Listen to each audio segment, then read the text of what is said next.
Hi dear friends and subscribers, welcome to the Cricket Happening Show and welcome to the preview of the second test match and the second and final test match which is going to be played between India and New Zealand at the Chinnaswamy Stadium in Bangalore.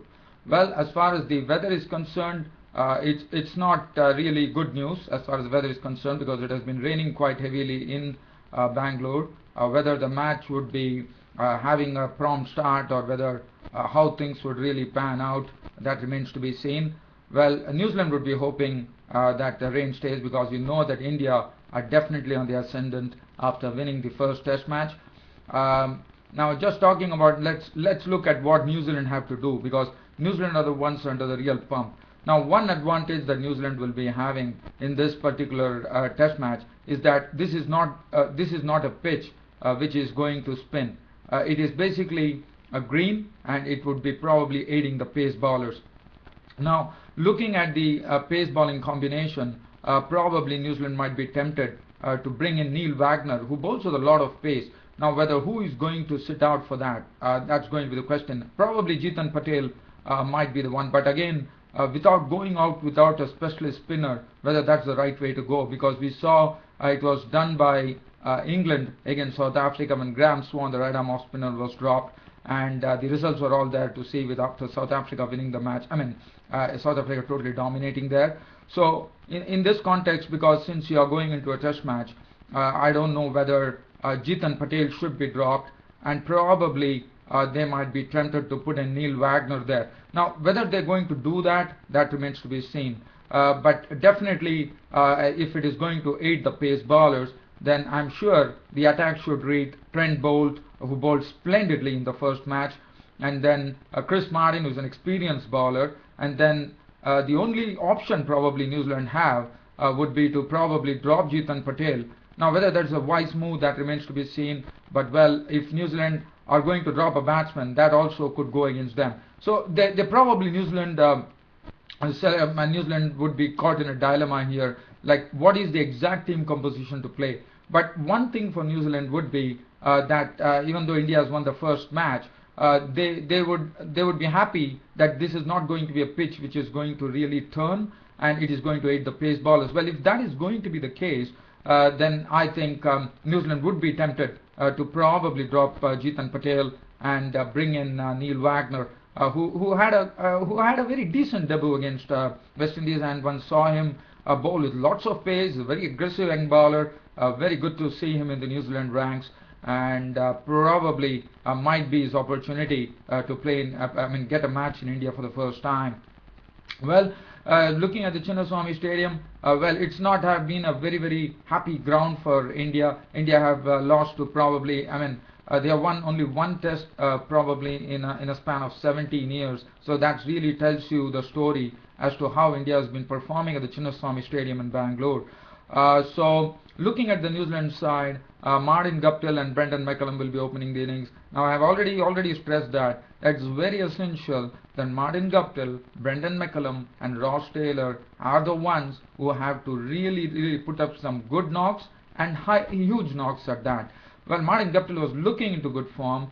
Brendan McCullum probably not really going on to make a very good score, but as I think it all revolves around this batting combination of Guptill, Brendan McCullum and Ross Taylor. If they could make runs, that could augur well for them. The other thing, Kane Williamson was looking good. He was the highest scorer, even though New Zealand lost the match after following on. Kane Williamson could play a good role, so Kane Williamson also would be expected to score well. Now Daniel Flynn, everyone has to really contribute, that is the key. But as I said, it all depends upon this batting combination, Martin Guptill, Brendan McCullum and Ross Taylor. If they fire, then the other New Zealand batsmen can follow suit and try to build up on that. Now Daniel Flynn, James Franklin, well, James Franklin definitely did a good job in the first test match where he was unbeaten and he gave good support to the other batsmen too. But whether he can also play a good innings, that remains to be seen. Kruger Van Wyk, the wicketkeeper, was running out of partners and he had to play his strokes. But Van Wyk, if he gets his opportunity, he would also like to take it. Now, as the pace bowling combination will look like Doug Bracewell and Trent Boult. Trent Boult bowled splendidly the other day. He also had the prize wicket of Sachin Tendulkar, and Doug Bracewell is also a very, very good bowler. And the New Zealand would be a bit happy that the second test at least gives them a chance to really pit them against India, because the first match was a completely turning track, and this will be something where it could. I'm told that the Chinnaswamy Stadium would be aiding the pace bowlers. So Doug Bracewell, Trent Boult, Neil Wagner or Chris Martin, probably Jitan Patel might be dropped, and New Zealand would be tempted. Now, whether they go for Neil Wagner or whether they go for Tim Southee, that is another question, because Tim Southee is more experienced. It all depends whether they go for Tim Southee. If they go for Tim Southee, it will be Doug Bracewell, Trent Boult, it will be Chris Martin and Tim Southee actually holding the reins. So it all depends on whether New Zealand want to go for experience. Trent Boult has bowled splendidly in the first match, so he's bound to be there. As far as India is concerned, well, for India, it has all been the spin that has been doing the trick. But now the pace bowlers might have to come to the party, and that would be Zahir Khan, who bowled well, even though he didn't get much of a bowl, because the spinners were the ones who really ruled the roost there. So Zahir Khan, Umesh Yadav would be expected to bowl very well and give the breakthroughs and pick up some wickets. And then the spinners. Now, India, I'm told, probably are going to stick with the same combination, because a winning combination always helps. The batting is absolutely strong. Gautam Gambhir, Virendra Sehwag, the openers, they are very powerful.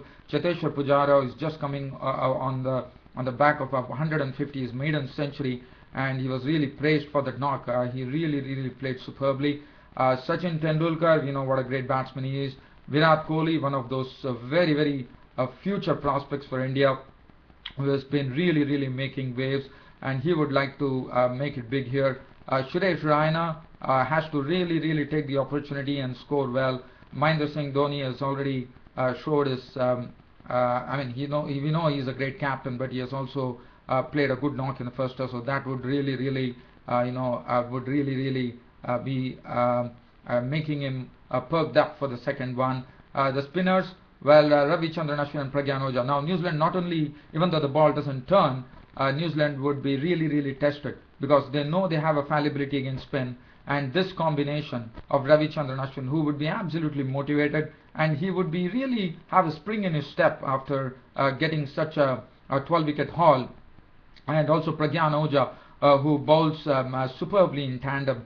So now these two pair would also give a very tough time to the New Zealand batsmen. So New Zealand not only have the worry of playing the spinners, but if it's going to 8 pace, Zahir Khan, Umesh Yadav would be on them, and they would always have a psychological problem against spin, whether to go and dominate them or whether to just shut the shutters down and just defend them. Now that is going to be something. As I said, New Zealand are into a conundrum as far as their combination is concerned, and also how they are going to go about what would be their approach. That would be very interesting to see what is the approach that they are going to take in this second test match.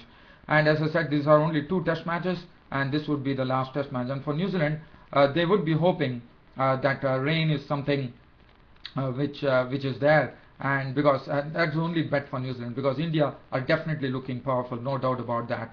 And as I said, New Zealand are the ones who have to do the hard work. They have to find out ways and means. I'm sure the coach John Wright would have sat with them and had a word with them and probably ironed out a few flaws, and we might see a very different New Zealand side here taking on the likes of the Indian spinners.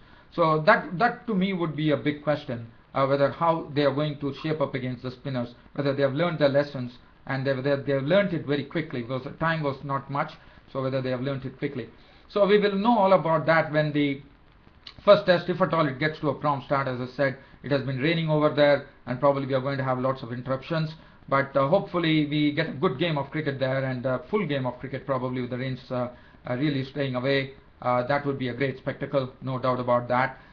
So that is one thing. And other news that I have, I'm trying to get on to some news here. Now, this is the ICC nominations. As you know, the ICC annual cricket awards function is going to be started. So they have nominated some cricketers. They are just nominated. So probably the persons would be chosen from these 3. And the 3 persons who have been nominated are Hashim Amla of South Africa. That was not a surprise at all. Then we have Vernon Philander, who has become the person who holds the record for going to the fastest 50 wickets in a lesser number of test matches in test history. So one on Philander of South Africa, so two persons from South Africa, and Michael Clarke, and also Kumar Sangakkara from Sri Lanka. So they are the ones who have been nominated. One has to wait and watch who really takes the cake. And then the other thing that I would like to talk about is, well, I'm just trying to see whether there's any other news that I have. And the other news which is coming in from New Zealand is Shane Bond, the former pace bowler and now cricket commentator, would like to coach the New Zealand bowling squad. Whether whether he's going to be the bowling coach. That means when Shane Bond, I think that would be the right way to go, because he has been a wonderful pace bowler. Probably he was really hit by a lot of injuries and he had to go for an early retirement. But I think Shane Bond would be a perfect bowling coach for New Zealand. And especially with a lot of New Zealand talent coming in like Trent Boult and Neil Wagner, I think that would be the right way to go. And also this is coming in from England. Hampshire are trying to see whether they can have the Pakistani hard hitter Shahid Afridi into their team. Well, dear fans, friends and subscribers, on this note I'm ending my cricket show. Hope we have a good game of cricket tomorrow with the rain staying away, and hope to bring you the first day's play report of the second and final test match between India and New Zealand, which is starting tomorrow at the Chinnaswamy Stadium here in Bangalore. That's it from me, your host Ram, for the cricket show for today. See you all tomorrow. Thank you.